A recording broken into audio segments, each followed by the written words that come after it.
Ay po sa ating lahat, magandang umaga po no sa ating lahat. So nagbabalik inyong lingkod po si Biyaheng King no sa panibagong araw. Siyempre panibagong tulong po tayo ngayon mga kalingap no. Gawa ng mayroon pong magandang balita no, tulad nung nakaraan na vlog natin nga si Kuya Elmay ho. So may nagpaabot po sa kanya ng pagmamahal, kaya po nandito si King para kahit papaano ay maihatid natin sa kanya mga kalingap yung pagmamahal na ibinigay na ating viewers po no. So maraming salamat pala sa mga nanonood sa ating premiere at siyempre sa yung mga sumusuporta po, lalong lalo na sa mga nabablog namin no, at siyempre yung mga nagpi-pledge po para sa aming mga scouting, nagbibigay ng mga gasolina. So maraming salamat sa inyo. So siyempre nandito tayo sa bundok sin sa Ilmay kasi po mga kalingap is nakatira po dito sa may sulok no. Medyo mabundok na rin tong bahay ni Ilmay kasi. So nandito si King para ihatid sa kanya yung pagmamahal na binigay sa kanya. So tara po, punta tayo sa ni Kuya Ilmay bahay po no. So ayan po. Ayan po mga kalingap. So nandito na tayo sa bahay ni Ilmay po no. So buti na lang nandito siya ngayon no. So kumusta Kuya Ilmay? Wala. Kaya ngayon. Oh. So, buti wala kang lakad yan. Wala. Wala yung Wala. trabaho. Wala kang trabaho ngayon? Wala. Ganun ba? Kaya pala dito ka lang sa bahay mo. Opo. Wala bang yung pang bar up? Wala. Ay, yung karon kay. Walang hakot? Wala. Ganun ba? So, paano yan? Yung mo? Yung pang araw-araw mo? Wala. Wala yung Walang pang ngayon? wala. Tambay lang. Tambay ka lang ngayon? Opo. So, meron pa ba yung mo? Yung dating ginurosiri natin? Wala na. Wala na? Bus na? Ubus na. Matagal-tagal na rin kasi yun mga kalingap no. Kaya ubos na rin Kuya Ilmay. So sa mo ngayon? Sa pag mo? Pag hahauling, wala talaga? Wala kang Wala. Wala yung trabaho. wala kang trabaho ngayon? Wala. So paano yan nga kung ikaw lang mag-isa dito sa bahay, wala kang diskarte? Kasi alam naman natin mga kalingap no, si Kuya Ilmay hindi mapakali to kung meron lang talagang mapagkukunan niya ng hanap buhay no. Dikita niyo naman sa nakaraang mga upload namin no, ni Hansky, talagang napakasipag ho nito. So lagi siyang naghahakot kung mayroong mga hakutin. So ngayon wala, dito ka lang sa bahay mo. Opo. So yung yung Kuya Ilmay, yung pang araw-araw mo, saan ka kumukuha? Ano yung diskarte mo ngayon? Hiram lang ng bigas. Mahiram ka ng bigas. Opo. Buti naman magpahiram ang mga kapitbahay mo. Pahiram din naman sila. Maganda mga kalingap no. Kahit paano pinapahiram. So paano pag nanghiram ka? Saka mo lang babayaran pag halimbawa nakapanghakot ka ulit. Opo. Kasi marami itong si Kuya Elmay mga kalingap ng diskarte no. So, nakaraang vlog natin no. So marami ding na-inspire sa kanya. Naghahakot ng troso no. So kaya rin niyang siyempre nung nakaraan, di ba? Kaya niyang umakyat ng nyog no, mga kalingap. At siyempre nagbabalat ng nyog no? Nagbubunot ba? Kaya din niyang gawin 'yun no. So nakakaano si Kuya Ilmay sa dito talaga. Kayang-kaya niyang mabuhay sa sarili niyang pamamaraan po. So ngayon lang wala kang sus yun lang mga kalingap no. Paano kaya yun kung ilang araw na ba na wala kang panghaul? Simana? Linggo na. Opo. Linggo na raw mga kalingap no. So isang linggo ka ng dito, walang nakatambay ka lang. Kaya pala mga kalingap, ang tamlay mo ngayon Kasi pag mga kalingap, napaka-agresibo nito pag lalo na may trabaho. Di siya mapakali. Talagang ma-agresibo siya pag lalo pag may trabaho. Pero ngayon si Kuya Elmay, ang tamlay no, natambay lang kasi siya ngayon. So yun yung ngayon no. Niya sa buhay talaga. So kasipag to kung mayroon lang, pero kung ngayon walang mapaghakutan no. Bukod sa pala sa, diba sabi mo nung nakaraan marunong kang magkakit ng nyog. Oh. Tapos magbalat ng nyog. Siyempre, maghakot ng troso. Di ba sabi mo, no, yung isa, nag-helper ka ng chinso. Opo. To hindi ka sumama dun sa, wala nang... Wala na. Wala na yung trabaho. Wala na rin, dun sa Bundok. pag-helper mo. Ano yung kinakating nyo? Yung palkata? Pagkata. Saka magyun. Kumbaga, ito troso-troso niya rin. Hindi yung ginagawang tabla, ganun, hindi ganun. Mas mainam pala ng lingap, no? So, kasi mas, mas nakakapagod yung pagtabla yung ginawa, di ba? Kasi gaganon-ganon mo. Mahirap pag kasi nakikita ko mga kalingap, yung mga nagaganon, nagkakating ng ginagawang 2x2 or ginagawang tabla. Napaka-hassle po nun na trabaho. Pwera na lang sa ginagawa lang troso kasi pag tumba, putol-putulin lang. Madali lang. So yung ginagawa mo nun, ikaw lang yung taga-sukat.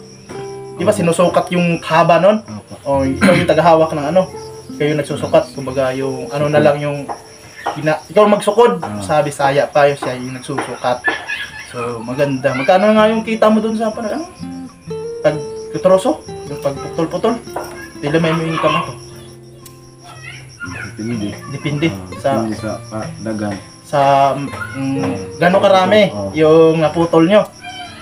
Ganun po mga kalingap, no? So marami din kasi nagtanong kasi yung mga kalingap, yung kahoy daw, bawal daw yung magputol ng kahoy, no? So dito naman sa probinsya sa amin, yung pinuputol na kahoy, yung mga tulad nung sinasabi na palkata is po yun, no? Pwede po yung putulin, no? Kasi yung kahoy dito tinatanim at saka kinakating for business purpose ba? Yun po yung pwedeng katingin dito. So yung mga endangered na mga kahoy tulad ng mga lawaan o di ba mga ganun, yun po yung bawal, yung mga ganun, yung mga wild na mga puno. Yun po yung bawal putulin, pero dito sa amin is sikat po yun na pwedeng tinatanim yun at saka pinapalaki. Mga ilang taon nga yan bago katingin, bago putulin. Tagal, no? Siguro mga tansya ko, mga 10 taon, no? Opo. Mga 10 years bago putulin yung kahoy na yun simula sa pagtanim. So, yun po yung pwedeng katingin kasi may permiso dun sa government yun, kaya pwede yung katingin kasi for business purpose yun, no? So, kahit sino naman pwede magtanim nun, no? May binibintang ang seedling dito sa may mga katabing bayan. May binibintang seedling sa yun yung tinatanim mo, saka pwede mo yung putulin. Hindi ka naman maano ng gobyerno nun kasi may permit yun, no? Pwedeng putulin. So yun po yung sagot doon, no? Kaya pwedeng putulin yung punong yun. So yun nga lang yun, wala kayong lakad ngayon, 1 linggo na. So yun yung mahirap na sitwasyon mo ngayon, no? Paano ka makakapag So, kahit pa paano mga kalingap, kaya nakabalik si King dito kay Ilmay, no? Kasi may nagpadala na bibigay sa ng pagmamahal. Kahit pa paano. Buti na lang talaga nakarating tayo dito. Kasi hindi po agad ni King na ibigay sa kay Ilmay. Kasi may pinapagawa kaming bahay ni Yansky, no? Sa vlog ni Yansky. So, paggawa ng bahay, so yun nga may mga problema rin na nangyari.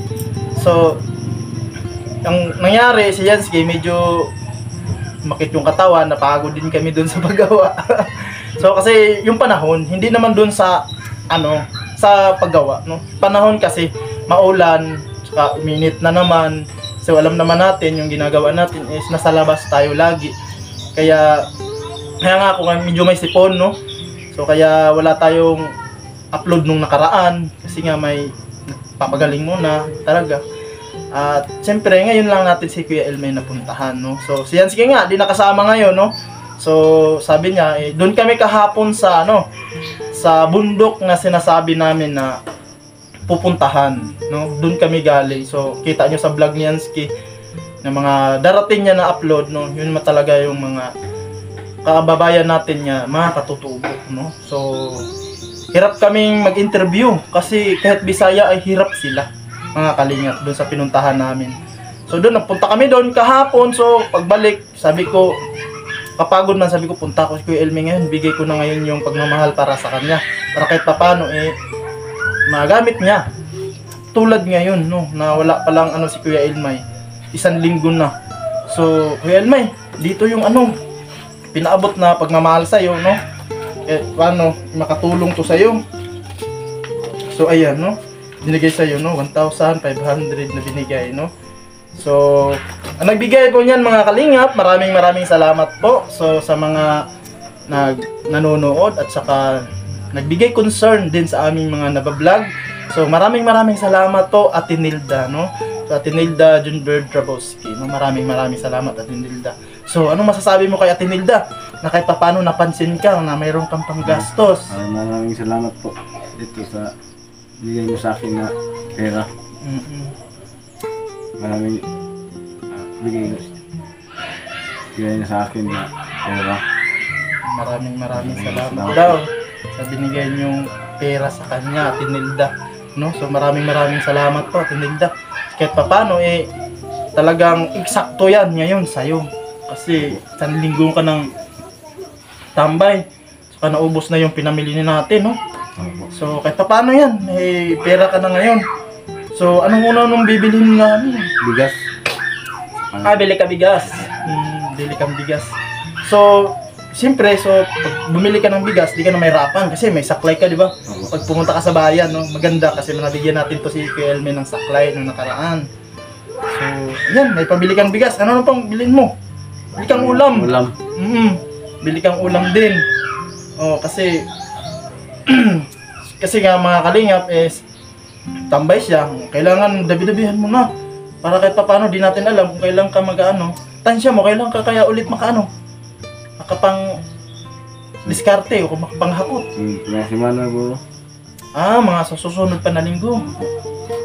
Ganun po ba? So, yun, magandang balita mga kalingap kahit paano.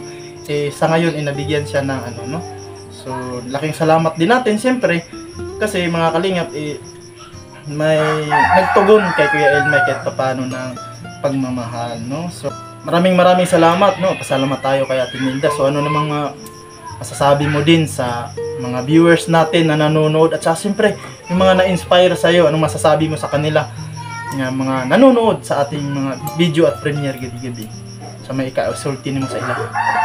Yung mga viewers nato nga nananaw. Salamat sa mga nagdalaw sa amo. Salamat sa mga nanaw sa amo.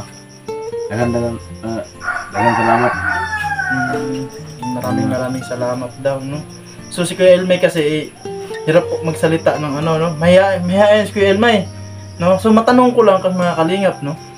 So nakapag-aral ka ba, Kuya Elmay? Wala. Ay, hindi ka nakapag-aral pala? Hindi namin natanong to sa mga nakaraang vlog namin mga kalingap. Ay, hindi ka pala nakapag-aral. Kahit grade 1? Ako to grade 2 na. Grade 2 ka lang.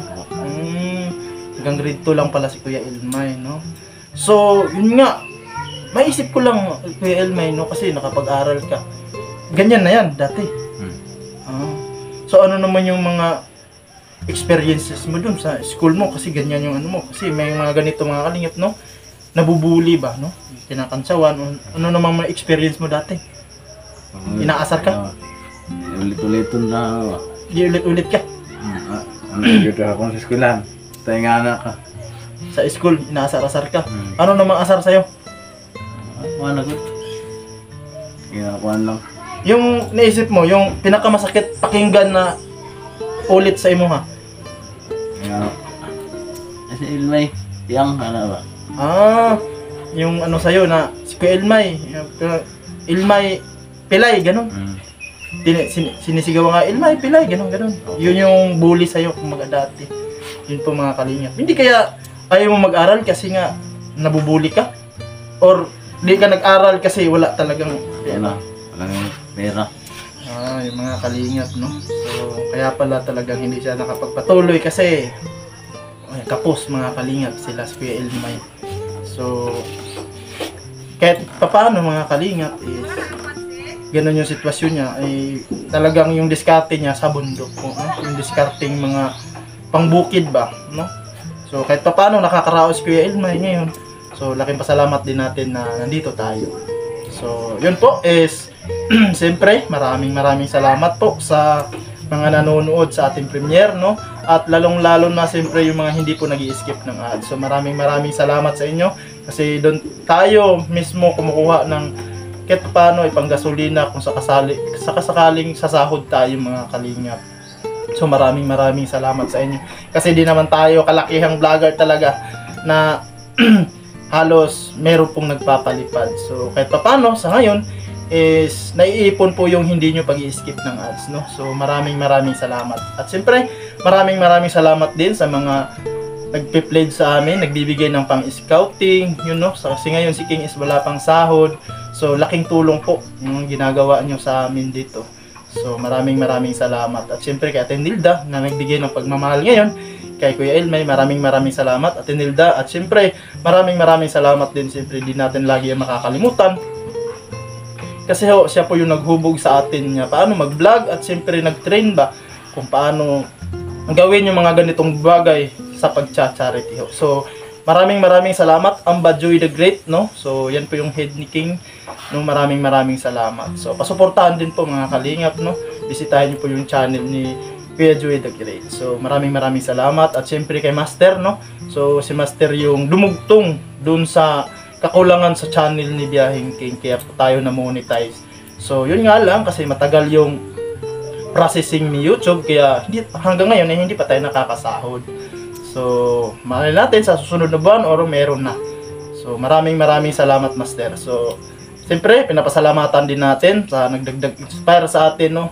At siyempre nagpayo, no? Madaming pinayo sa atin. Siyempre yung ama ng Kalingap, Kuya Bal Santos Matubang, no? Kuya Bal, maraming salamat, no?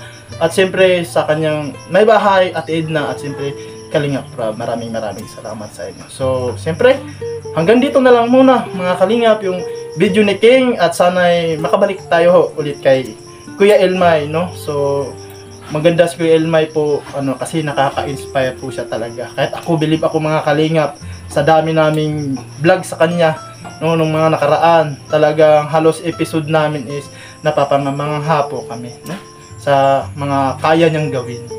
So maraming salamat po. So hanggang dito na lang muna mga Kalingap, hanggang sa susunod po na premiere. Bye bye po sa ating lahat. Bye bye. Bye.